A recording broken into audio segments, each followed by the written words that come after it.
नमस्कार दोस्तों, मैं सुरेश जहांगीर फिर से स्वागत करता हूं आपका अपने चैनल पर एक नए वीडियो के साथ। और इस वीडियो में हम पढ़ेंगे वाटर, जो हमारा लेसन था सीनियर क्लास का रेनबो बुक में, उसका सेकंड पार्ट। हाफ पार्ट हमने लास्ट लेसन में कर लिया था और आज हम पढ़ेंगे पानी के कुछ महत्वपूर्ण उपयोग, किस प्रकार से वो हमारी मानव जाति के लिए लाभदायक हो सकता है। तो आइए शुरू करते हैं। Water is the basis of life. जो पानी है वो मानव जीवन का आधार है। एवरी एनिमल, प्रत्येक जानवर, एंड एवरी प्लांट, और प्रत्येक पौधा, कंटेंस ए सब्सटेंशियल प्रोपोर्शन, एक निश्चित अनुपात रखता है of free and combined water, कुछ निश्चित स्थिर या फिर प्रवाहशील पानी का, इन इट्स बॉडी, अपने शरीर में। And know kind of physiological activity, और किसी भी प्रकार की शारीरिक क्रिया इज पॉसिबल, कभी भी संभव नहीं है, इन विच, जिस क्रिया में the fluid does not play, पानी नहीं निभाता हो एन इसेंशियल पार्ट, अपना महत्वपूर्ण योगदान।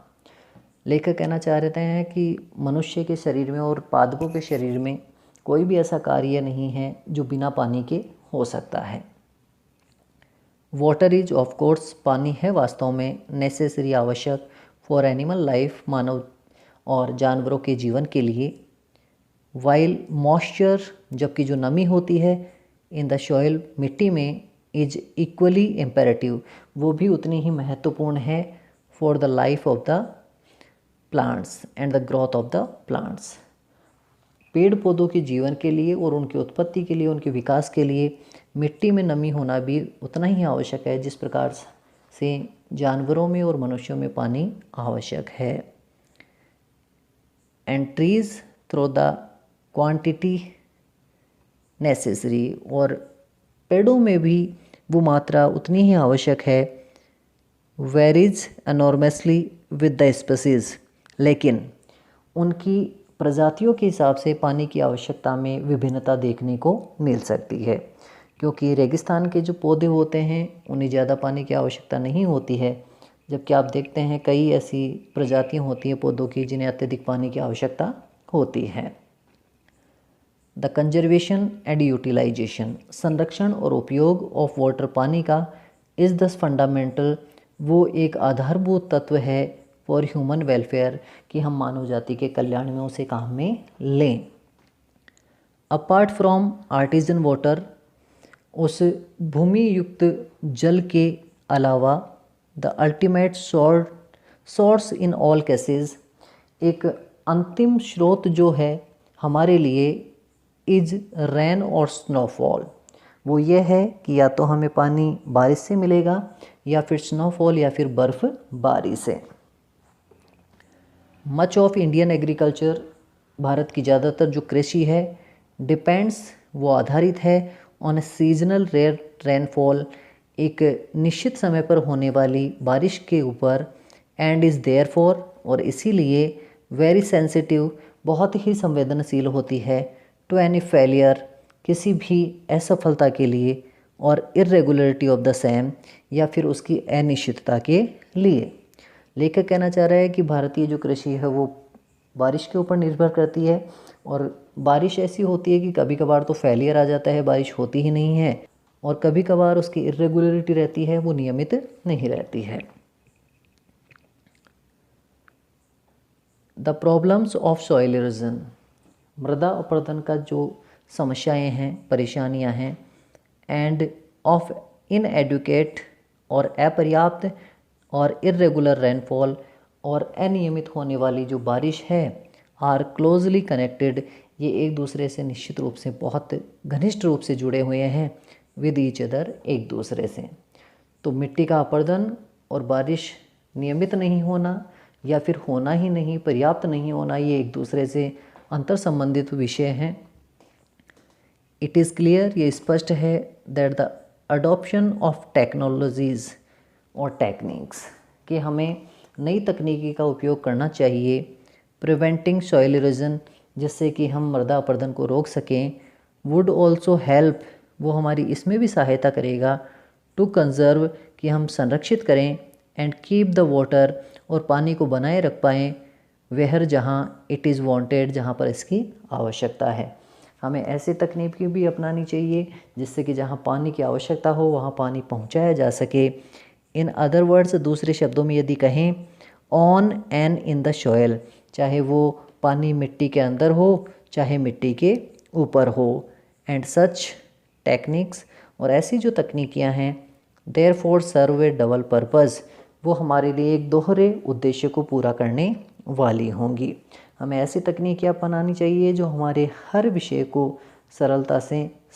हल करे। इट इज़ एविडेंट, ये स्पष्ट है, हाउएवर, हालांकि, दैट इन ए कंट्री, कि ऐसे एक देश में, हैविंग ओनली सीजनल रेनफॉल, जहाँ पर केवल एक निश्चित मौसम में ही बारिश होती है, an immense quantity of water, rain water, जहाँ पे बहुत सारा बारिश का पानी, must necessarily run of the ground, यहाँ पर मिट्टी पर गिरते ही बह जाता है। तो हमें उस पानी के भी संरक्षण के बारे में सोचना चाहिए। The collection and utilisation of this water, इस पानी का संरक्षण और साथ में उसका उपयोग, is there for of vital importance, ये हमारे लिए बहुत ही महत्वपूर्ण विषय है। Much of it flows down, और उस पानी में से ज़्यादातर पानी बह जाता है, इनटू द स्ट्रीम्स, उन धाराओं में, एंड रिवर्स, और नदियों में, and ultimately finds it way, और अंततः वो अपना रास्ता बना लेता है, पहुंच जाता है, टू द सी, समुद्रों में जाकर। बारिश में मिलने वाला जो पानी है वो नदियों, धाराओं की सहायता से, के माध्यम से समुद्रों में जाकर मिल जाता है। इनक्रेडिबली लार्ज क्वांटिटीज़, और बहुत बड़ी जो मात्रा है, और प्रीसियस फ्लूइड, इस अमूल्य तरल पदार्थ की, द्रव्य की, जिसे पानी कहा गया है, आर दस लॉस्ट टू द कंट्री, इस प्रकार से हमारे देश से क्या हो जाता है, चला जाता है, और ये एक विपुल संपदा है जो हमारे हाथों से निकल जाती है।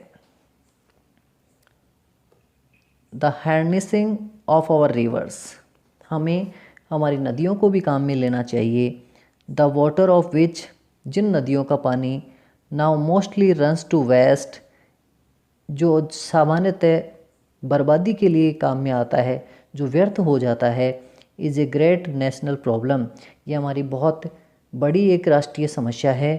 विच मस्ट बी कंसिडर्ड, जिसके बारे में हमें विचार करना चाहिए, and dealt with an on national lines, और राष्ट्रीय हितों को देखते हुए उसके ऊपर कार्य करना चाहिए। एंड प्रॉस्पेरस कंट्री, और हमारे देश को समृद्धि के लिए ले जाना चाहिए, by courageous and well planned actions, कि हम कुछ साहसिक और निश्चित कुछ ऐसी योजनाएं बनाएं जो उस पानी को संरक्षण में और उसके विकास में उपयोग में ला सकें। Closely connected with the conservation,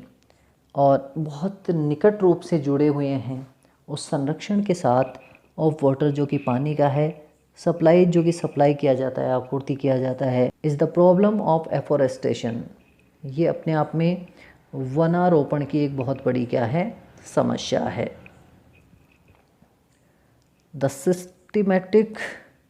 planting, हम नियमित रूप से संयोजित तरीके से प्लांट करें, रोपण करें, ऑफ द सूटेबल ट्रीज, कुछ निश्चित उपयुक्त पौधों का, इन एवरी पॉसिबल, प्रत्येक संभव, और इवन इन इम्पॉसिबल एरियाज़, या फिर कुछ ऐसे क्षेत्रों में भी जहाँ पर वनारोपण करना असंभव है। द डेवलपमेंट ऑफ वॉट, और वो विकास जो मैं कह रहा हूँ, one can call civilised forests, ऐसे ही पौधों के समूह को कोई व्यक्ति सभ्य फॉरेस्ट कहेगा, जंगल कहेगा, एज डिस्टिंग्यूस्ड, क्योंकि इसे अलग देखा जा सकता है, from wild and untamed jungles, ऐसे जंगली और अव्यवस्थित जंगलों से जो कि बिल्कुल भी व्यवस्थित नहीं हैं।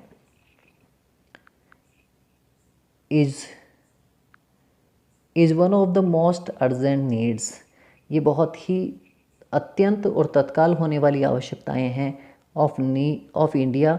जो भारत के लिए सामने एक विशाल समस्या लेकर खड़ी है और जिनका हल हमें जल्दी ही ढूंढना है। सच प्लांटेशंस, ऐसी जो पौधों का रोपण है, वुड डायरेक्टली और इनडायरेक्टली, वो सक्रिय रूप से, निश्चित रूप से, सीधे रूप से, प्रत्यक्ष या फिर अप्रत्यक्ष रूप से, probe a source of untold wealth, वो हमारे लिए एक असीम संपदा का विषय है, टू द कंट्री, जो हमारे देश को आगे बढ़ाने में सहयोग देगा। They would check soil erosion, ऐसे जो पेड़ पौधे होंगे वो मिट्टी के कटाव को रोकेंगे, and conserve the rainfall of the country, और देश की जो बारिश होगी, बारिश का जो पानी होगा उसे रोकेंगे, from flowing away to waste, और उसे बहकर बर्बाद होने नहीं देंगे, and would provide the necessary supply, और वो साथ में सप्लाई भी देंगे, आपूर्ति भी देंगे, ऑफ चीप फ्यूल, उस सस्ती ईंधन की, and thus render unnecessary the wasteful conversion of farm yard manure, और इससे जो फार्म यार्ड में जो मैन्योर खाद वगैरह जो होती है उसकी बर्बादी को रोकने में भी सहयोग देगा, into A form of fuel, जिसका हम आज तक उपयोग करते आ रहे थे फ्यूल के रूप में, ईंधन के रूप में। द मेजर्स नेसेसरी, ऐसे उपाय जो आवश्यक हैं, to control the movement of water, पानी के मूवमेंट को, गति को रोकने के लिए, एंड कंजर्व इट्स सप्लाईज, और उसकी आपूर्ति को संरक्षित रखने के लिए, can also serve subsidiary purposes, वो हमारे लिए गौण उद्देश्य हो सकते हैं, ऑफ वैल्यू, महत्व के, to the life of the countryside, जो हमारे जीवन को, देहाती जीवन को कुछ अच्छा स्तर प्रदान करेंगे। By for the cheapest form, जैसा कि हम देखें सबसे ज़्यादा सरल जो साधन हैं ऑफ इंटरनल ट्रांसपोर्ट, आंतरिक यातायात के, इन ए कंट्री, किसी भी देश में, इज़ बाई बोट्स एंड बाजेज़, जो या तो नावों के द्वारा होते हैं या फिर सक्रिय नावों के द्वारा, थ्रू कैनल्स एंड रिवर्स, जो यात्राएं की जाती है किसी कैनल, नहर के द्वारा या फिर किसी नदी के द्वारा। तो लेखक कहना चाह रहा है कि नदी और नहरों में किया जाने वाली यात्राएं सड़कों और रेल यात्राओं से अधिक क्या होती है, सस्ती होती है। We hear much about programmes, हम कई प्रकार के योजनाओं के बारे में सुनते हैं, of rail and road construction, कि इस प्रकार का रेल और रोड का निर्माण किया जा रहा है, पर far too little about the development, लेकिन बहुत कम हम विकास के बारे में सुन पाते हैं, of internal waterways in India, Bharat में आंतरिक जलमार्गों के बारे में। लेखक कहता है कि जलमार्गों का विकास भारत में आज तक नहीं हुआ है, लोग इसके बारे में बात भी नहीं करते हैं। देन अगेन, तब एक बार फिर से, द हार्नेसिंग ऑफ वाटर, यदि पानी को हम काम में लें, सप्लाईज, आपूर्ति को, आल्सो मेक पॉसिबल, इससे संभव हो पाएगा, the development of hydro electric power, कि इससे हम जल विद्युत का निर्माण भी कर पाएंगे। The availability of electric power, और यदि ये बिजली यदि पर्याप्त रूप से लोगों को प्राप्त होगी, would make a tremendous difference, इससे एक बहुत बड़ी विभिन्नता आएगी, एक बदलाव आएगा, to the life of the countryside, देहाती जीवन, उस देहाती लोगों के जीवन के अंदर, and enable the rural economy, और इससे जो ग्रामीण अर्थव्यवस्था है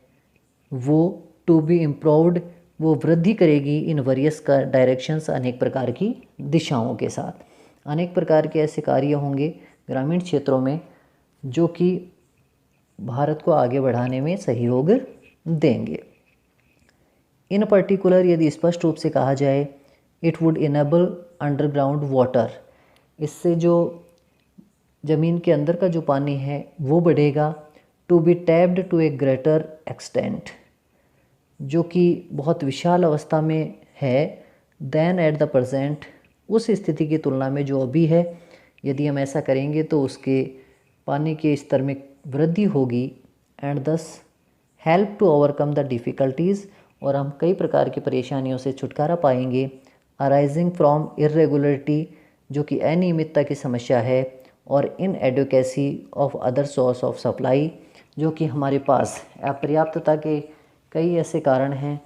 जो कि सोर्स, हमारे जो स्रोत हैं वो हमें पूर्ण आपूर्ति नहीं दे पाते हैं। इन वन सेंस, एक विचार से यदि देखें, water is the commonest of liquids. जो पानी है वो सभी पदार्थों में, सभी द्रव्यों में सामान्य है। इन अदर केस, यदि दूसरी दृष्टि से देखें, दूसरे विचार से सोचें, it is the most uncommon of liquids. ये सभी तरल पदार्थों में सबसे असामान्य है। विद अमेजिंग प्रॉपर्टीज़, क्योंकि इसकी अपनी बहुत महत्वपूर्ण विशेषताएं होती हैं। विच आर रेस्पॉन्सिबल, जो कि जिम्मेदारी रखती हैं फॉर इट्स यूनिक पावर, इस पानी में अत्यधिक और विशिष्ट शक्ति के लिए, of maintaining animal and plant life, क्योंकि ये जो पदार्थ है पानी, वो जानवरों के, मनुष्यों के और पेड़ पौधों के जीवन को बचाए रखता है, उसे बनाकर रखता है।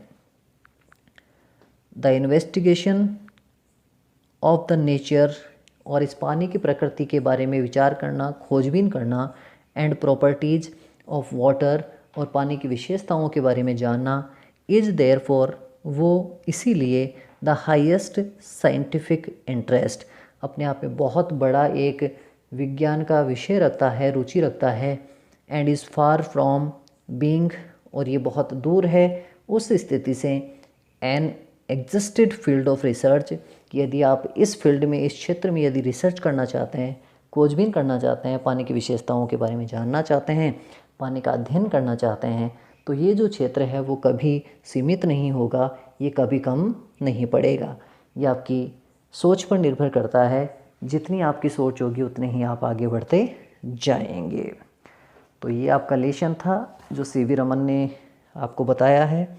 और ये अपने आप में बहुत महत्वपूर्ण लेशन है। पानी, जो कि मानव जीवन के लिए एक अवश्यंभावी चीज़ है, एसेंशियल एलिमेंट है। इसीलिए हमें क्या करना चाहिए, पानी के संरक्षण के बारे में सोचना चाहिए, और ऐसे कुछ उपाय करने चाहिए जिससे पानी का संरक्षण हो, जिससे कि वेजिटेशन बढ़े, वनस्पति बढ़े, फॉरेस्ट्स को हमें एक्सपेंड करना चाहिए, पौधे लगाने चाहिए, और पौधे लगाने से हमारे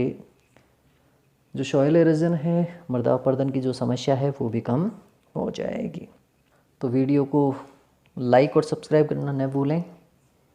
मिलते हैं नेक्स्ट वीडियो में। जय हिंद, वंदे मातरम।